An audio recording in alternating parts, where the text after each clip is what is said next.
Hello, you're listening to That Can't Be Right, a podcast about exploring structural wrongs, cultural oddities, and wild opinions. I'm your host, Ryan Rogan, and I'm reading lengthy reports and paywalled articles so you don't have to. If you haven't noticed the trend yet, this show is really about me trying to get to the root cause of things that annoy me. And a huge thing that annoys me is economic inequality, in whatever form it takes: cash bail, an unlivable minimum wage, or, as you'll learn about in today's episode, corporate tax avoidance. If you're listening to this episode, you probably aren't super concerned about the first two, and your employer might be actively engaging in the third. But the impact of these policies is really far-reaching, so if you like the direction, tone, scope of these conversations, please leave a 5-star rating on Apple Podcasts. If you hate these conversations, fire up your Twitter fingers at TCBRPod, ready for all the smoke, as long as you have a real picture as an avatar and you're not wearing Oakley sunglasses. And if you have recommendations for conversations, send me an email, thatcan'tberightpodcast@gmail.com. Let's do it.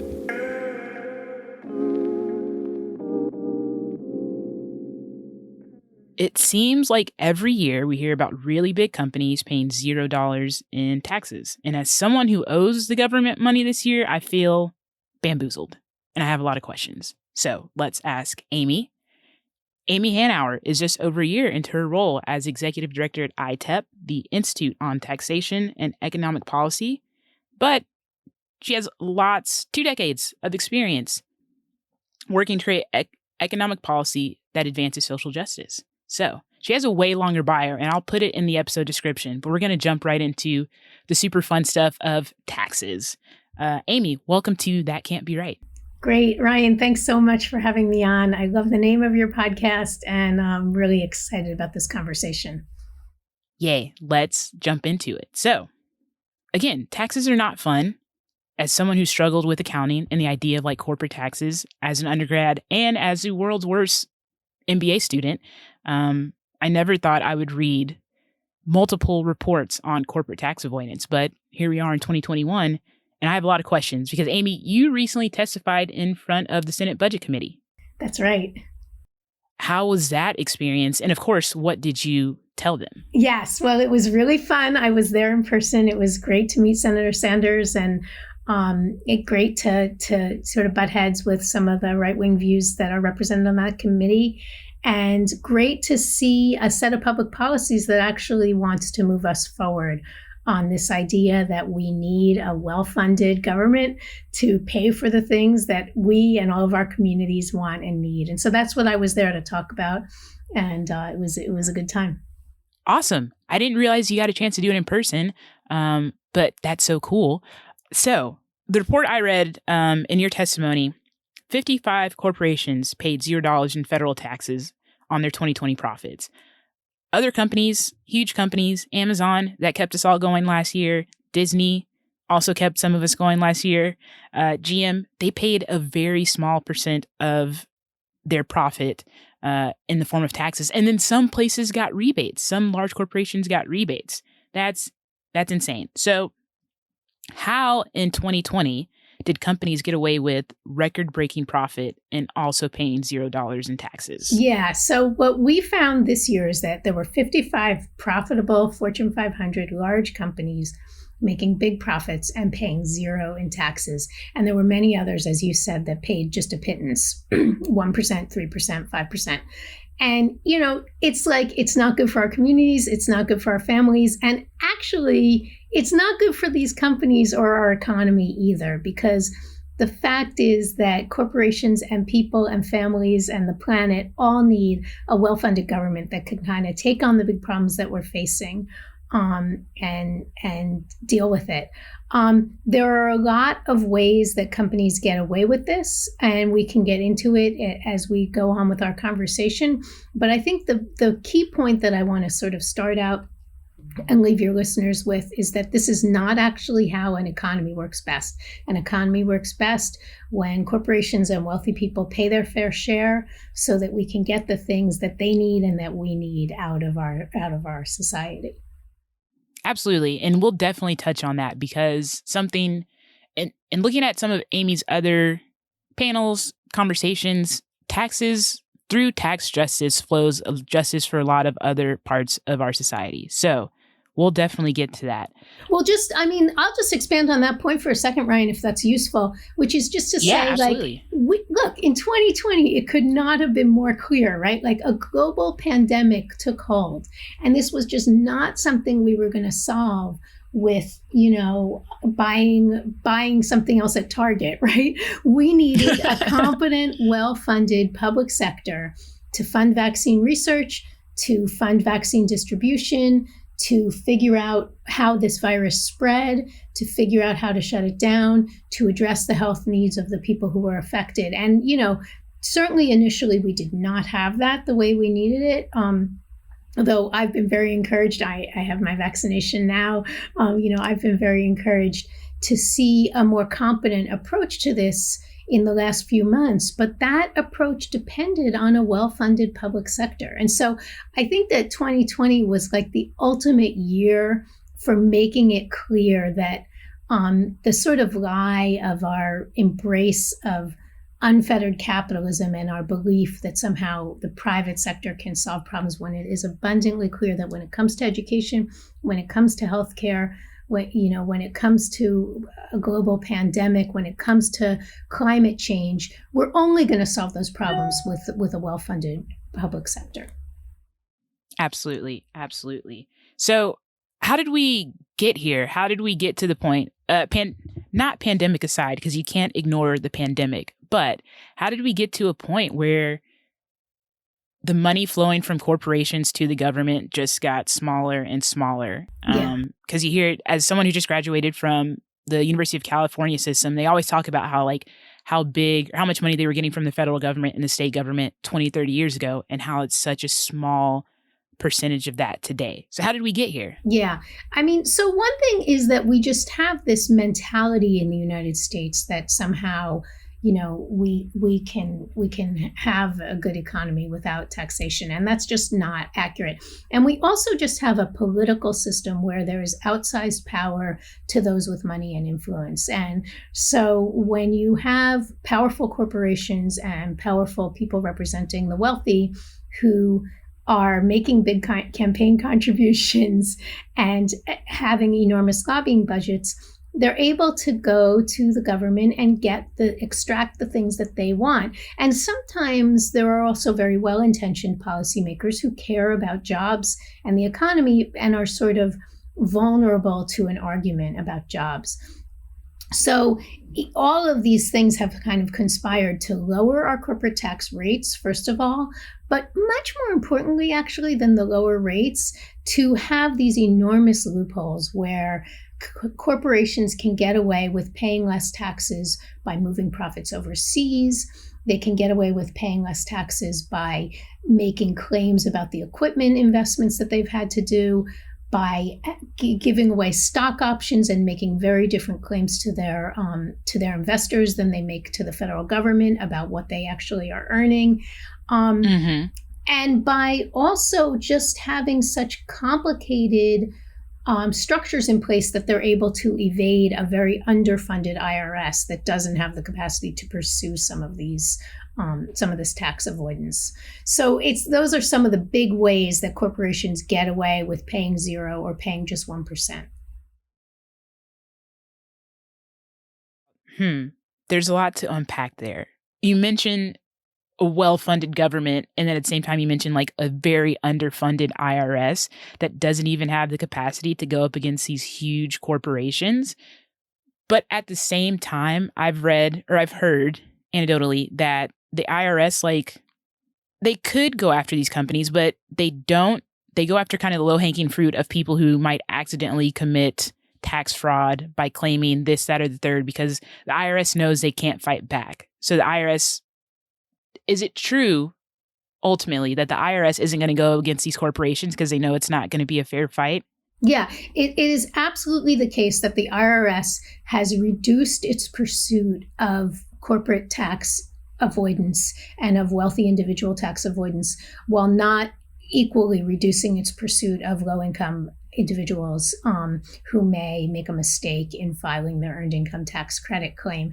And that obviously has huge racial implications. It has huge implications for people who are in poverty or for just working class people who are trying to get by. And, remember that anyone getting the earned income tax credit is in fact working.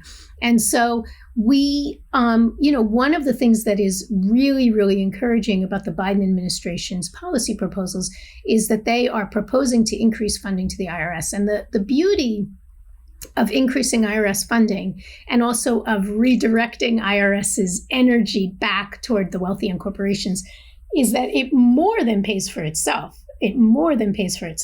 And so I find that to be almost the best starting point is like fund the dang IRS so that we can we can enforce the tax law that we have, even as we try to make that tax law better. Because if we don't, if you were a lawmaker who voted for the Trump tax law, well, don't you think that should be enforced at the very least? Yeah. And we can't do that unless we have a well-funded IRS. So I think that that's a really good starting point. And that is part of President Biden's tax proposals. Excellent. So we're on the right path now.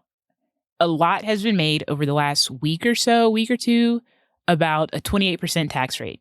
And then there are some in, I'll call it the Democratic caucus, that are like, no, that's still too much. Yes. Is 28% the right number? Do you have any insight on how they arrived at that number? And then I'll stop there because I have more questions. Yes, that's a great question. So the truth is that it is important to raise the overall tax rate, and President Biden's proposal does that. President Trump and the Trump GOP tax law reduced tax rates and claimed that they were going to somehow broaden the base, that they were going to close loopholes at the same time. They didn't succeed in closing the loopholes, so they just reduced the rates. And the result is that we now in the United States have lower corporate tax collections than almost any other country in the world. So of the OECD countries, which is sort of our peer nations of kind of wealthy democracies, we rank fourth from the bottom in terms of our corporate tax collections as a share of our economy. So it absolutely makes sense to raise the rates, but it also makes it's almost irrelevant if you raise the rates if you don't close the loopholes. And I think that that's where President Biden's plan has some also really powerful ideas, because he is proposing to do more to equalize the tax rate of international for profits earned internationally with profits earned domestically. He's not bringing them to the exact same level, but he's bringing them closer together. That's incredibly important. He is proposing a minimum tax on profits for the very largest corporations. That is incredibly important. And that would do a lot to address the kind of zero tax problem that we've been talking about. Perfect. That was going to be my next question, because I think, like you're saying, it doesn't matter if you raise the rate if companies are still going to scheme and pay 0%. That total rate doesn't matter. So perfect. They're working on closing the loopholes. Okay, let's say I'm a mom and pop business. I can't pay more taxes. Do these laws apply to me? Yeah, I mean, look, I think what is ironic about the current situation is that you have a lot of individuals and mom and pop businesses who are paying their fair share. They can't hire those expensive accountants and tax attorneys to help them avoid or evade taxation. And so they are paying their fair share. And so this, I actually think that enforcing the tax law and getting rid of the loopholes should be most important to the entities that want to pay their fair share. The other thing that I would say is that if you are a small business, what do you need to function, right? You need a well-trained workforce that you can turn to. You need good roads to get your products out to market, or you need your customers to be able to come to your store on safe roads. You need your customers and your employees to not be sick and home with a pandemic. And so I think that even in normal times, non-pandemic times, we really see that if a small business cannot get well-trained workers and solid infrastructure in place, if they're subject to sort of an enormous storm because of climate-induced climate disasters, that does not help them at all. And so I think that there's a lot about a more robust tax system that's actually going to be incredibly helpful to all parts of our economy. Excellent. So I want to talk about another conversation you had, because you do mention how, I don't want to put words in your mouth, but it sounds like you're saying taxes, people paying their fair share of taxes creates a more equitable community. Is that fair to say? 100%. Okay. Nailed it. Well, and I know you have another question, but like you mentioned, having recently attended a University of California system, my husband's a proud banana slug, UC Santa Cruz. So, so I love the UC system, but yes, he had much, he's in his 50s. He had much lower loans than you likely did because the public sector used to pick up a much larger share of college costs. Look, in other countries, those countries that aren't in the bottom 4 of the OECD in terms of corporate tax collections, in other countries, we have free or low-cost childcare and pre-K. We have free or low-cost college much more commonly. We have much more green investment, like in Western Europe. We have much lower poverty and poverty prevention. And in almost every other country in the world, we have universal free healthcare. So those are things that we're able to have when we have more robust tax collection and a tax system that just functions more fairly. And I think the United States is really doing all of its communities a real disservice by not being able to provide these things. Absolutely. Let's focus on the South briefly, because you mentioned in an interview that you did that the tax code in certain Southern states was written to pull resources from other communities, but also make it very difficult to change the tax code to allocate resources to those communities in need. Can you elaborate on that? Because that is a level of, I guess, racism that I wasn't prepared for within the tax code. Yes, 100%. Thank you for that question. And I want to really recommend to all of your listeners that they read Heather McGhee's The Sum of Us, because that really digs into this argument in a powerful and important way. So as a country, part of the reason that I think we fail to fully invest is historic and current racism, this worry or fear that someone other than the people that look like someone in power are going to get something out of our society. And the irony is that it hurts all of us when we approach public policy that way. So progressive income taxes at the federal level and at the state level and corporate taxes, all of those are a really powerful tool for economic justice and for racial justice, right? Like we can deliver a more racially just tax code by having income taxes that are progressive, that are based on your ability to pay, so that you pay a certain amount on your income, say from $0 to $40,000, and then you pay more on your income from $40,000 to $80,000, and have those income tax rates continue to raise as earnings go up. That's a really powerful tool for economic justice and for racial justice. And it will help working class white communities, working class Black and brown communities. It will help reduce poverty, and it will make sure that those who are most able to pay do pay. What we have seen in many southern states and in other states, but it's something that's a little bit concentrated in the South, is that in order to prevent a robust public sector that would be equally accessible by white, Black, and brown working class communities, many of these states put in place anti-democratic requirements, like the requirement for a supermajority to raise taxes. What that does is that it ensured, as African Americans in these communities gained the right to vote, it ensured that their vote would actually not have the power that it should have. And so I think we've all learned a lot about the anti-democratic nature of some of our institutions in the last few years, as we've all, examined the Electoral College more closely and examined just the body of the U.S. Senate more closely, and recognized that, I live in Washington, D.C., where we don't even have Senate representation. We could do a whole episode on that. So we could do, and we've got Wyoming, where your vote goes much, much further in the U.S. Senate if you live in Wyoming than it does if you live in New York or California. So right. I'm going on a little bit, but I think the point of this is that in some cases out of fear of a well-funded public sector and fear of delivering a good society to everyone, black, white, and brown, legislators put in place these supermajority requirements that are now hurting everyone. And that's why you have deeper poverty in the South. And that's why you have lower levels of education in some of these communities because of a refusal to invest in things that would help communities across the board. And you bring up something that has been bothering me throughout the whole pandemic and probably should have been bothering me before, but I wasn't paying attention.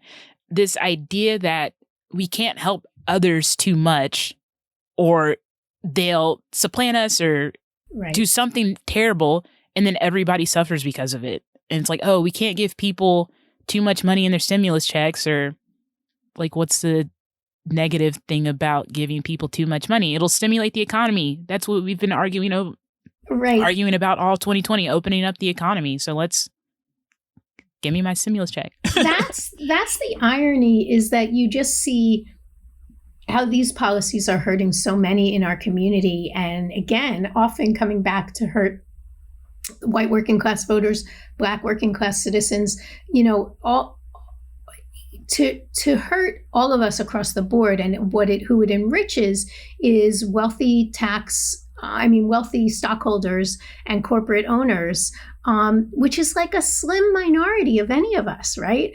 And so one of the things that can sometimes be a kind of sad contrast with other countries is that the resources actually needed to be a functioning member of society can be much more modest than they are in the United States. If your childcare is paid for, if your pre-K is paid for, if after-school care is paid for, if college is paid for, and if transit is paid for, you don't actually need to earn as much money. And if we had those things sort of taken away as a source of stress and competition and worry, think how much more content we could all be.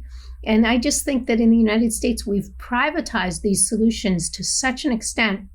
And a lot of that is probably based on racialized views and racist views. And it makes us all struggle. I don't know a single person who isn't kind of worried about their retirement, right?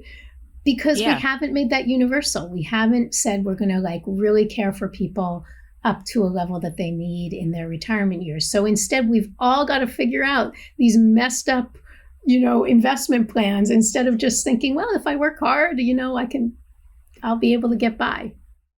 Yeah. And on the flip side, or at the other end of life, people my age, people are always asking me if I'm going to have kids, do I want to have kids? And it's like, many people I know that have gotten married and had children, the wife and the relationship has left the workforce because it's so expensive. It's cheaper to just stay home with the kids instead of sending them to daycare. Yeah. And then we can talk about the maternal mortality rate for Black women like myself. And it's like, I'm going to opt out of that one, team. Right. Well, you and I should have a private conversation about this, but I will just say that absolutely, people should not be having to make decisions about having children based on worry that they won't be able to pay for childcare or they'll have to abandon their career that they care about. And that doesn't help any of us. And it's kind of interesting because I think it's something that can bring parts of the right and parts of the left together across the political spectrum, because, we should all care about people being able to form families if that's what they want to do. Yep, absolutely. Absolutely. And so we've talked about the awful structure of the tax code. We've talked about how these companies are navigating whale-sized loopholes to pay these low rates. One thing we haven't talked about is the idea of raising the rate will send corporations fleeing to other countries. If we raise the rate, a common refrain on Twitter, on Clubhouse, on LinkedIn, wherever, is that if we raise a tax rate, we're going to stymie innovation. We're going to lose our spot as the number one innovator in the world, and companies are going to go elsewhere, and we're not going to get their tax revenue at all. Right. Does that play out in real life? So No, it does not. And, and it's really interesting, but it's been a powerful argument that's been used to drive down state and local taxes, saying, well, we're going to have some sort of competition between the states. And it's been used to drive down international taxes. And I've been really heartened in the last few weeks to see Janet Yellen pushing to have a minimum tax across all of our peer nations, because that would make a big difference and would sort of eliminate that argument. But the truth is that there are lots of reasons that corporations want to locate in the United States. We have a huge market here. We do have a very advanced economy here. And corporations are not just going to flee to reduce their tax rate. The other thing that I would say that kind of directly addresses your point is that, you have a lot of right-wing observers sort of arguing that the Trump tax cuts enrich the economy. But the fact is that GDP growth was equally strong in 2015, leading up to the Trump tax cuts, as it was in the best year since the Trump tax cuts. And it was stronger than the other 2 years since the Trump tax cuts. So 2015 had stronger GDP growth, equal or stronger GDP growth to any year since the Trump tax cuts. In terms of job growth was actually stronger in all 3 years leading up to the Trump tax cuts, stronger than it has been in any year since the Trump tax cuts. So we really just, the evidence is right there that the Trump tax cuts did not help the economy. They did not spur innovation. And in fact, there's just a lot of evidence that public sector spending can do a lot more for the economy than private sector spending. Like, just think about it, right? Like, if we're paying to help people go to college or help people get childcare, think about how that, lets that parent go to work, right? Takes care of that kid, reduces the need for remedial education because that child has had high quality childcare going in, in his or her pre-K years. Mm-hmm. And makes that child more productive when he or she gets toward the end of their schooling or toward their career. So I just think that there's a real mythology that's been put forth, and that the truth is that if we want a strong economy, we need a well-funded, well-run government. Totally. And again, it just goes back to what you were saying earlier about, once the government has those funds, everybody benefits. Everybody. But I think right now, my hypothesis, right, and I'm sure there are way more better formed opinions. Right now, the tax code is set up to benefit so few, but it benefits them so much. Where do the benefits flow based on the research you and your team have done? Because it's not to me. Yeah. Well, and so I think that what is heartening to me is that President Biden has put forth a plan that will increase what corporations pay. He has not yet announced his individual income tax plans, but I am pretty confident that it's going to include things that raise progressive taxes, that is, raise what the wealthiest people are paying. And you have Senator Warren and Senator Sanders putting forth the notion of a wealth tax, which would very much restore fairness and kind of advance economic equity just on the fundraising side, right? Like, just in how we bring in the money. And then I think the other side you have to think about is how we spend the money, right? Like, once we have public resources there, how do we spend them to make sure that we're increasing racial equity, that we're increasing economic equity, that we're helping working class kids go to college, that we're addressing the incredible climate crisis that we face.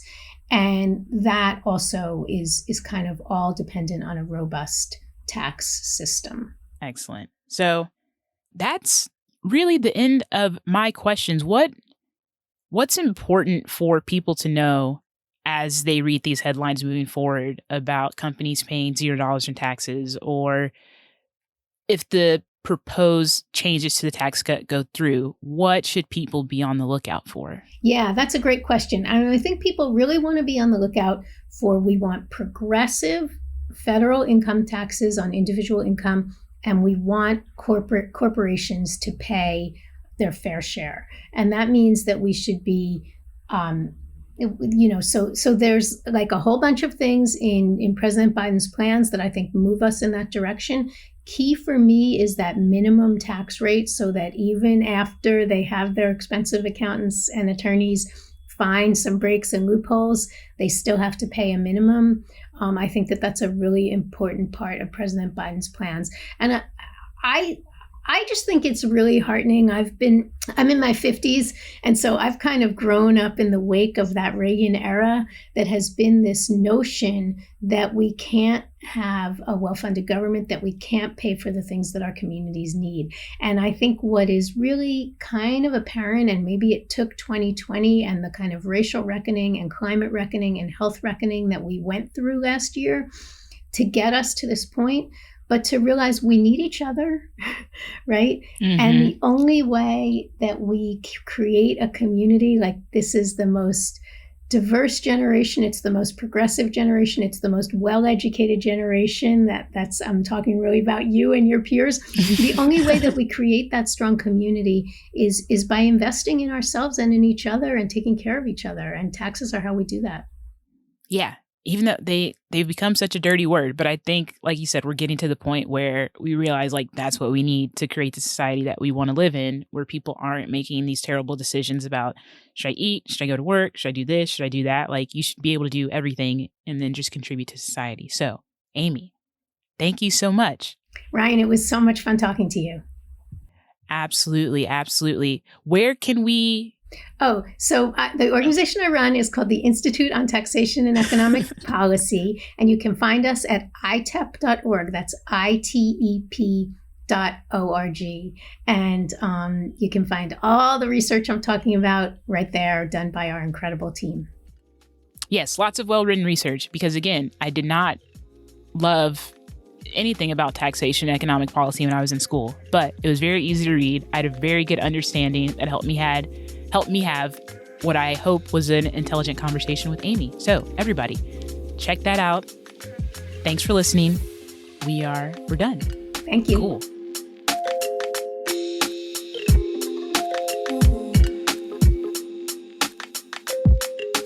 All right, team. Hope you enjoyed my conversation with Amy. Who knew taxes were also racist? And if you were holding back on launching a company because of high taxes and not a complete lack of know-how, I hope this gave you the boost you needed. Links to the reports and testimony we reference are in the episode description. If you want to pay my taxes, send me an email, thatcan'tberightpodcast@gmail.com. Connect with That Can't Be Right all over the internet at TCBRpod. And don't forget to pay your taxes if you're listening to this for May 17th, 2021. Bye!